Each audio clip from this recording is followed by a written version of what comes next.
Ladies and gentlemen, this is N45. Kulihat ibu pertiwi sedang bersusah hati.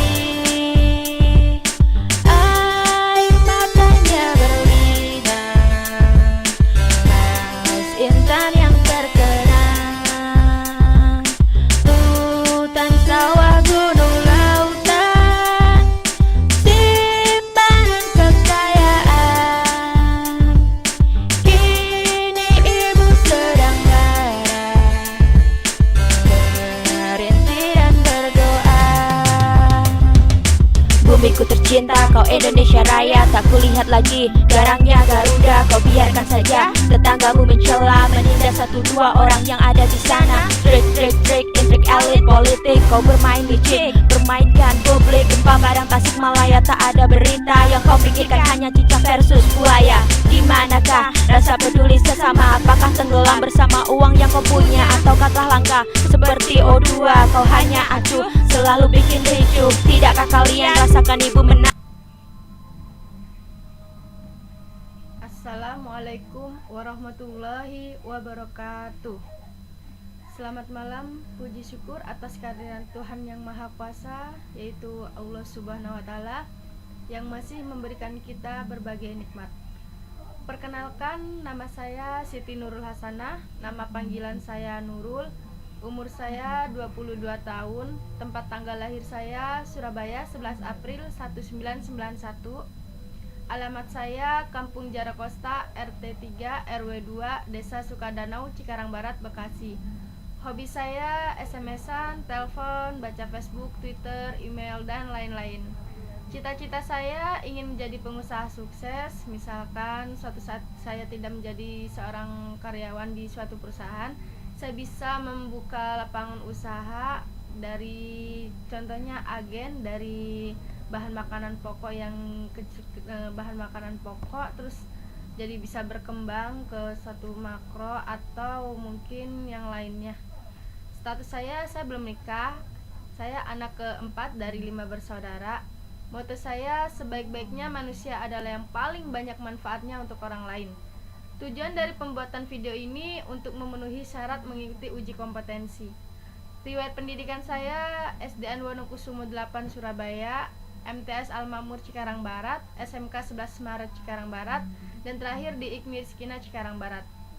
Di sini saya akan memperkenalkan nama kampus saya, sejarah tentang kampus saya, dan lain-lain. Apa sih IKMI Rizkina itu? IKMI itu kepanjangan dari Institut Komputer Manajemen Informatika Rizkina, merupakan lembaga pendidikan profesional yang bekerja sama dengan perguruan tinggi Politeknik Trimitra Karya Mandiri untuk program Diploma 3 untuk menghasilkan lulusan D3 dengan skill terakui secara global melalui sertifikasi internasional, yang beralamat di Jalan Yosudarso, Ruko Plaza, Cikarang, Blok A4 A6, Cikarang Kota, Kabupaten Bekasi. Kode pos 17530, telepon 0218931123 atau 085287245567. Apa sih gunanya sertifikasi internasional? Sertifikasi sangat penting untuk mencari pekerjaan, karena dengan adanya sertifikasi, seseorang diakui mempunyai keahlian atau profesional di bidangnya. Terlebih bila sertifikasi itu diakui secara internasional. Pada kenyataannya, di dunia kerja dewasa ini lebih banyak dicari seorang yang mempunyai keahlian daripada orang yang hanya mempunyai gelar tetapi tidak ada keahlian yang dimilikinya.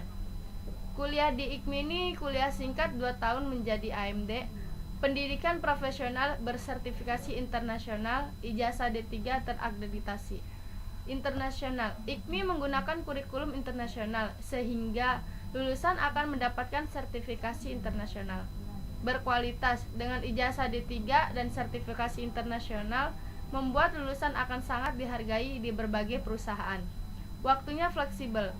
IKMI memberikan kemudahan kepada mahasiswa yang terkendala waktu dengan waktu yang sangat fleksibel. Biaya terjangkau. Dengan kualitas dan kelebihan kami menawarkan biaya yang sangat terjangkau untuk kelas karyawan. Jurusan di IKMI ini ada 3, jurusan komputer yang terbagi dua, teknik informasi dan sistem informasi, dan akuntansi komputer.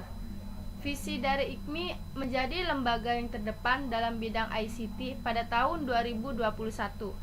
Misi dari IKMI menghasilkan lulusan yang agamis, berkarakter, dan berkualifikasi global dalam ICT, serta berjiwa entrepreneurship. Dalam kesempatan pembuatan video ini, saya akan mencoba mengutarakan apa yang terjadi di Indonesia ini, yaitu tentang menemukan akar permasalahan keterpurukan bangsa Indonesia dan solusinya untuk membangun bangsa Indonesia menuju negara yang maju. Yang pertama itu lunturnya rasa nasionalisme. Sekilas melihat tayangan televisi, kita banyak disuguhi dengan aksi demo yang dilakukan oleh sekelompok kalangan dengan mengusung panji-panji keagamaan tertentu, di mana dalam aksinya mereka menuntut keadilan terhadap saudaranya yang tertimpa ketidakadilan di belahan bumi lain. Mereka mengutuk kewenang-wenangan yang dilakukan oleh negara adidaya yang mereka anggap sebagai musuh utamanya. Terlihat mereka begitu peduli dengan penderitaan yang dialami oleh suatu bangsa yang dianggapnya sebagai saudara sesama umat. Dalam setiap orasi yang diperdengarkan, jelas sekali terasa aroma kepentingan kelompok mendasari setiap gerakan mereka. Perbedaan ideologi dan pandangan agama merupakan tema yang laris diusung. Ikatan kesamaan agama merupakan senjata yang paling ampuh untuk menggerakkan emosi massa. Sehingga nampak sekali kepentingan-kepentingan di luar jalur agama dinomorduakan bahkan nyaris tidak laku. Ironis memang, di saat bangsa ini sedang mengalami keterpurukan identitas dan jati diri, justru banyak kalangan lebih condong melihat permasalahan bangsa lain. Membangun rasa kepedulian dan solidaritas antara manusia, warga dunia memang perlu dan harus, tetapi pondasi yang dipakai untuk melandasi hubungan itu perlu ditinjau ulang. Kalau hanya karena sentimen agama, maka hal itu tidak perlu dibesar-besarkan. Banyak permasalahan dalam negeri kita sendiri perlu dipembenahan. Lalu, adakah yang salah mengalami degradasi? Yang kedua, menyatukan perbedaan. Para founding fathers kita sebetulnya telah meletakkan pondasi yang sangat kokoh dalam merekatkan hubungan kita sebagai suatu bangsa. Bhinneka Tunggal Ika adalah sebuah saripati dari perjalanan panjang budaya yang berkembang di Nusantara ini. Sebuah gagasan dan konsep yang paling ideal yang bisa digunakan dalam merekatkan hubungan kita sebagai sebuah bangsa. Sebuah bangsa yang menampung banyak kemajemukan, dan bila hal ini benar-benar diaplikasikan dalam kehidupan berbangsa dan bernegara, maka kejayaan bangsa akan benar-benar bisa dicapai. Para leluhur kita sering menasihati bahwa sebuah bangsa yang kehilangan jati dirinya, sebuah bangsa yang tercabut dari akar budayanya sendiri, mustahil mampu berdiri tegak sebagai sebuah bangsa yang besar dan disegani. Ia hanya akan menjadi bulan-bulanan serta ladang empuk bagi kepentingan asing. Selanjutnya, kesalahan kita. Dalam literatur leluhur diceritakan bahwa akan ada dua buah kekuatan besar yang mencengkram bangsa ini, dan bangsa ini tidak akan pernah berjaya bila dua kekuatan itu tidak segera hengkang dari persada Nusantara ini. Kekuatan yang menyebabkan kita lupa akan jati diri kita, yaitu kekuatan ideologi yang mendasar pada pandangan sempit terhadap nilai-nilai yang terkandung dalam pemahaman keagamaan kita, serta kekuatan yang berasal dari dominasi serta arogansi asing yang melumpuhkan sendi-sendi ekonomi dan kehidupan kemasyarakatan kita. Setiap aksi terorisme, makar, dan segala konflik perpecahan yang terjadi di negeri ini banyak disebabkan oleh rasa fanatisme keagamaan. Agama yang seharusnya mewadahi nilai kemanusiaan banyak bergeser fungsi menjadi alat untuk meraih kekuasaan. Selain memaksakan pola pandang agama dalam kehidupan bermasyarakat tentunya, memaksakan hukum agama dalam hukum kenegaraan, hal itu tentunya bertentangan dengan kesepakatan dan semangat para pendahulu dalam merumuskan dasar kita dalam membentuk ikatan NKRI. Ketergantungan kita dengan dominasi negara asing beserta aspek-aspek pendukungnya juga merupakan salah satu permasalahan terbesar bangsa ini. kemandirian serta kemampuan kita untuk mengolah dan memanajemen sumber daya yang akan tentunya sangat diperlukan. Selanjutnya menjawab persoalan, menanamkan kembali semangat nasionalisme dan kembali berkiblat kepada akar budaya bangsa adalah solusi yang paling tepat dan bijaksana.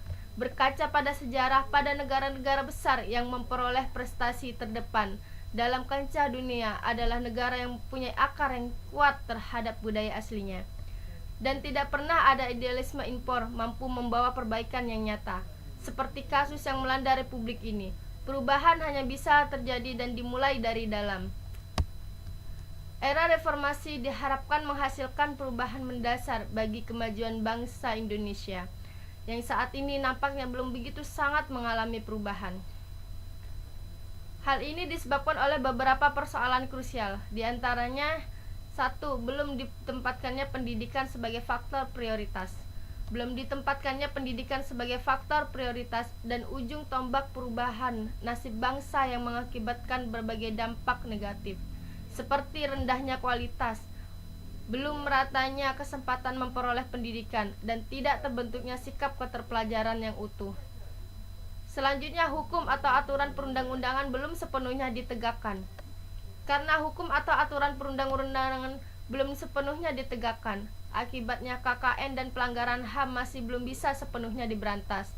Jika sistem hukum ini dilaksanakan oleh orang-orang yang jujur dan adil, kita tidak akan mempunyai masalah lagi, di mana di dalam sistem hukum dicatat bahwa orang kaya boleh dibebaskan, walaupun pencuri ayam harus dihukum.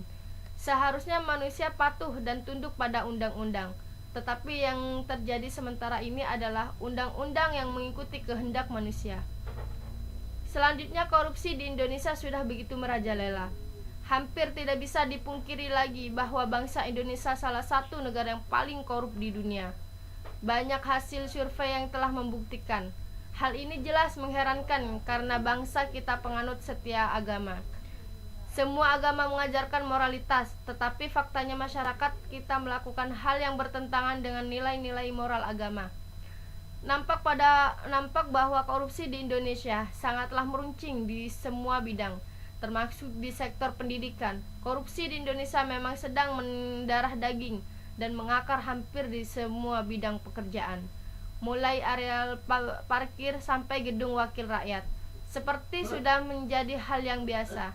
Ditinjau dari aspek ekonomi, korupsi selalu dilakukan dengan cara-cara tidak sah dalam mendapatkan sesuatu melalui pola dan modus yang memanfaatkan kedudukan. Mengingat korupsi merupakan moral yang kurang baik, sudah seharusnya diberantas.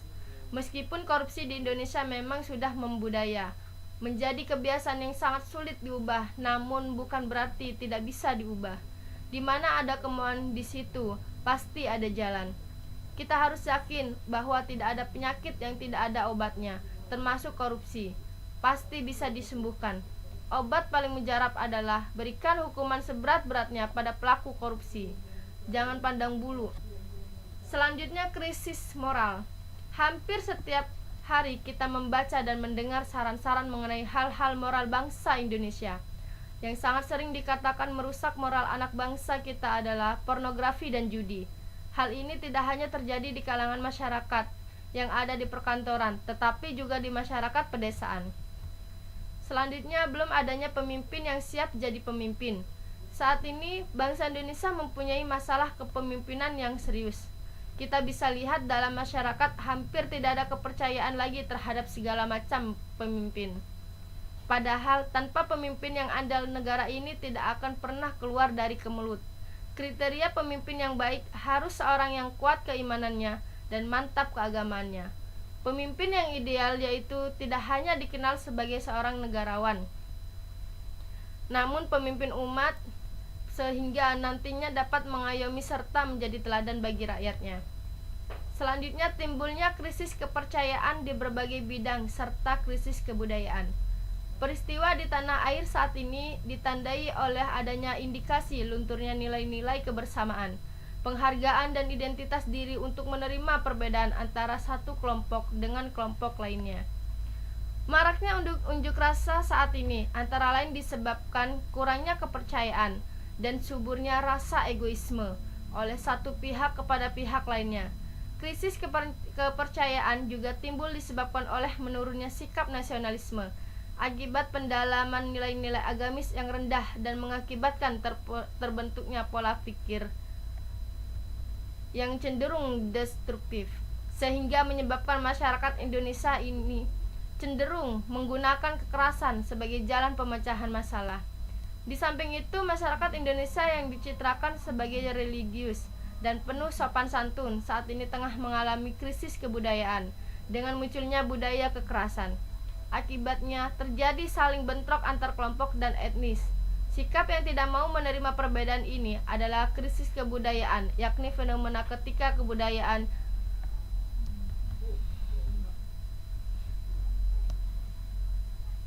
masalah pendidikan di Indonesia. Peran pendidikan dalam pembangunan. Pendidikan mempunyai tugas menyiapkan sumber daya manusia untuk pembangunan. Derap langkah pembangunan selalu diupayakan seirama dengan tuntutan zaman. Perkembangan zaman selalu memunculkan persoalan-persoalan baru yang tidak pernah terpikirkan sebelumnya. Apa jadinya bila pembangunan di Indonesia tidak dibaringin dengan pembangunan di bidang pendidikan? Walaupun pembangunan fisik baik, tetapi apa gunanya bila moral bangsa terpuruk? Jika hal tersebut terjadi, bidang ekonomi akan bermasalah karena tiap orang akan korupsi, sehingga lambat laun akan datang hari di mana negara dan bangsa ini hancur. Oleh karena itu, untuk pencegahannya, pendidikan harus dijadikan salah satu prioritas dalam pembangunan negeri ini. Pemerintah dan solusi permasalahan pendidikan. Mengenai masalah pendidikan, perhatian pemerintah kita masih terasa sangat minim. Gambaran ini tercermin dari beragamnya masalah pendidikan yang makin rumit, kualitas siswa yang makin rendah, pengajar kurang profesional, biaya pendidikan yang mahal, bahkan aturan UU pendidikan kacau. Dampak dari pendidikan yang buruk itu, negeri kita ke depannya makin terpuruk. Keterpurukan ini dapat juga akibat dari kecilnya rata-rata alokasi anggaran pendidikan, baik di tingkat nasional, provinsi maupun kota dan kabupaten. Penyelesaian masalah pendidikan tidak semestinya dilakukan secara terpisah-pisah, tetapi harus ditempuh langkah atau tindakan yang sifatnya menyeluruh. Artinya, kita tidak hanya memperhatikan kepada kenaikan anggaran saja, sebab percuma saja jika kualitas sumber daya manusia dan mutu pendidikan di Indonesia masih rendah. Masalah penyelenggaraan wajib belajar 9 tahun sejatinya masih menjadi PR besar bagi kita. Kenyataan yang dapat kita lihat bahwa banyak di daerah-daerah pinggiran yang tidak memiliki sarana pendidikan yang memadai. Dengan terbengkalainya program wajib belajar 9 tahun mengakibatkan anak-anak Indonesia masih banyak yang putus sekolah sebelum mereka menyelesaikan wajib belajar 9 tahun. Dengan kondisi tersebut, bila tidak ada perubahan kebijakan yang signifikan, sulit bagi bangsa ini keluar dari masalah-masalah pendidikan yang ada. Apabila bertahan pada kompetisi di era global. Kondisi ideal dalam bidang pendidikan di Indonesia adalah tiap anak bisa sekolah, minimal hingga tingkat SMA, tanpa membedakan status karena itulah hak mereka. Namun hal tersebut sangat sulit untuk direalisasikan pada saat ini. Oleh karena itu, setidaknya setiap orang memiliki kesempatan yang sama untuk mengayam dunia pendidikan. Jika mencermati permasalahan di atas, terjadi sebuah ketidakadilan antara si kaya dan si miskin. Seolah hanya milik orang kaya saja, sehingga orang yang kekurangan merasa minder untuk bersekolah dan bergaul dengan mereka. Ditambah lagi publikasi dari sekolah mengenai beasiswa sangatlah minim. Sekolah-sekolah gratis di Indonesia seharusnya memiliki fasilitas yang memadai, staf pengajar yang berkompetensi, kurikulum yang tepat, dan memiliki sistem administrasi dan birokrasi yang baik dan tidak berbelit-belit. Akan tetapi, pada kenyataannya sekolah-sekolah gratis adalah sekolah yang terdapat di daerah terpencil, yang kumuh dan segala sesuatunya tidak dapat menunjang bangku persekolahan. Sehingga timbul pertanyaan, benarkah sekolah tersebut gratis? Kalaupun iya, ya wajar karena sangat memprihatinkan. Penyelenggaraan pendidikan yang berkualitas. Pendidikan bermutu itu mahal. Kalimat ini sering muncul untuk menjustifikasi mahalnya biaya yang harus dikeluarkan masyarakat untuk mengenyam bangku pendidikan. Mahalnya biaya pendidikan dari taman kanak-kanak atau TK hingga perguruan tinggi. membuat masyarakat miskin tidak memiliki pilihan lain kecuali tidak bersekolah. Orang miskin tidak boleh sekolah. Untuk masuk TK dan SDN saja saat ini dibutuhkan biaya 500.000 sampai 1 juta. Bahkan ada yang memungut di atas 1 juta. Masuk SLTP atau SLTA bisa mencapai 1 juta sampai 5 juta. Makin mahalnya biaya pendidikan sekarang ini tidak lepas dari kebijakan pemerintah yang menerapkan manajemen berbasis sekolah atau MBS. MBS di Indonesia pada realitanya lebih dimaknai sebagai upaya untuk melakukan mobilitas dana. Karena itu, komite sekolah atau dewan pendidikan yang merupakan organ MBS selalu disyaratkan adanya unsur pengusaha. Asumsinya pengusaha memiliki akses dan modal yang lebih luas. Hasilnya, setelah komite sekolah terbentuk, segala pungutan uang kadang berkedok sesuai keputusan komite sekolah. Namun, pada tingkat implementasinya, ia tidak transparan, karena yang dipilih menjadi pengurus dan anggota komite sekolah adalah orang-orang yang dekat dengan kepala sekolah.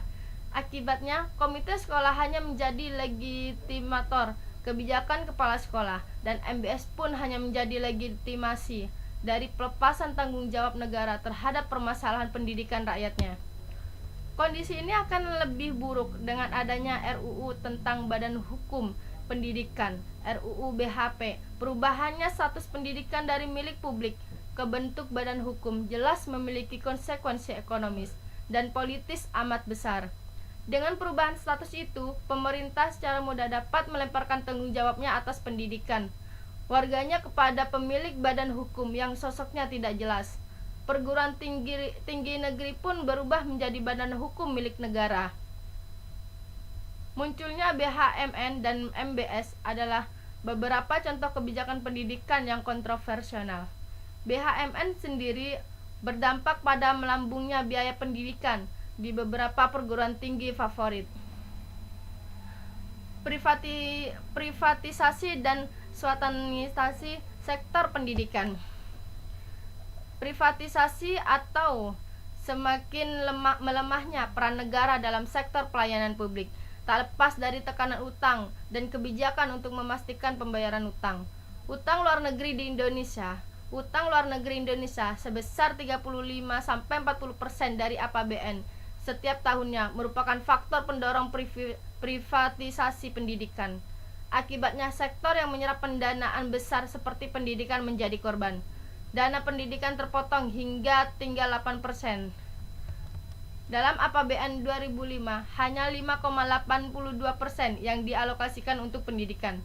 Bandingkan dengan dana untuk membayar hutang yang menguras 25% belanja dalam APBN.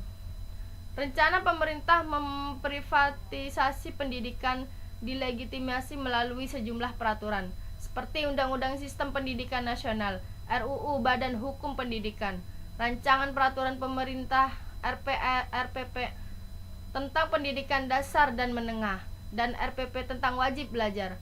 Penguatan pada privatisasi pendidikan itu misalnya terlihat pada pasal 53 ayat 1 Undang-Undang Nomor 20 2003 tentang Sistem Pendidikan Nasional (Sisdiknas). Dalam pasal itu disebutkan penyelenggaraan dan atau satuan pendidikan formal yang didirikan oleh pemerintah atau masyarakat berbentuk badan hukum pendidikan.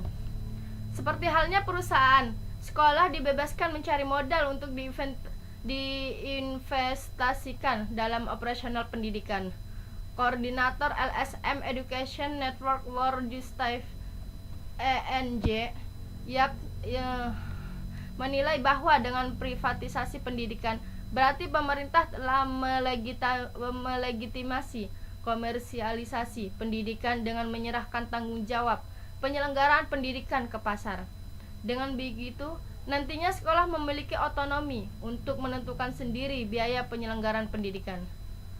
Sekolah tentu saja akan menolak biaya setinggi-tingginya untuk meningkatkan dan mempertahankan mutu. Akibatnya, akses rakyat yang kurang mampu untuk menikmati pendidikan berkualitas akan terbatasi dan masyarakat semakin berkotak-kotak mendasarkan status sosial antara yang kaya dan yang miskin. Hal senada dituturkan pengamat ekonomi Refreshon Baushir. Menurut dia, privatisasi pendidikan merupakan agenda kapitalisme global yang telah dirancang sejak lama oleh negara-negara donor lewat Bank Dunia. Melalui rancangan Undang-Undang Badan Hukum Pendidikan (RUU BHP), pemerintah berencana memprivatisasi pendidikan. Semua satuan pendidikan kelak akan menjadi Badan Hukum Pendidikan (BHP) yang wajib mencari sumber dananya sendiri. Hal ini berlaku untuk seluruh sekolah negeri, dari SD hingga perguruan tinggi. Bagi masyarakat tertentu, beberapa PTN yang sekarang berubah status menjadi badan hukum milik negara, itu menjadi momok. Jika alasannya bahwa pendidikan bermutu itu harus mahal, maka argumen ini hanya berlaku di Indonesia. Di Jerman, Prancis, Belanda, dan di beberapa negara berkembang lainnya, banyak perguruan tinggi yang bermutu namun biaya pendidikannya rendah. Bahkan beberapa negara ada yang menggratiskan biaya pendidikan. Pendidikan berkualitas memang tidak mungkin murah, atau tepatnya tidak harus murah atau gratis. Tetapi persoalannya siapa yang seharusnya membayarnya? Pemerintahlah sebenarnya yang berkewajiban untuk menjamin setiap warganya memperoleh pendidikan dan menjamin akses masyarakat bawah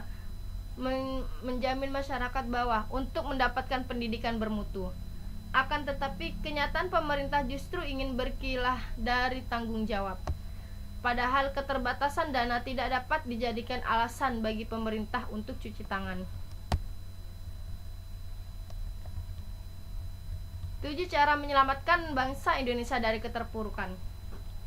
Semakin lama kita beranjak dari kemerdekaan, maka semakin matanglah negeri kita dalam menghadapi masalah.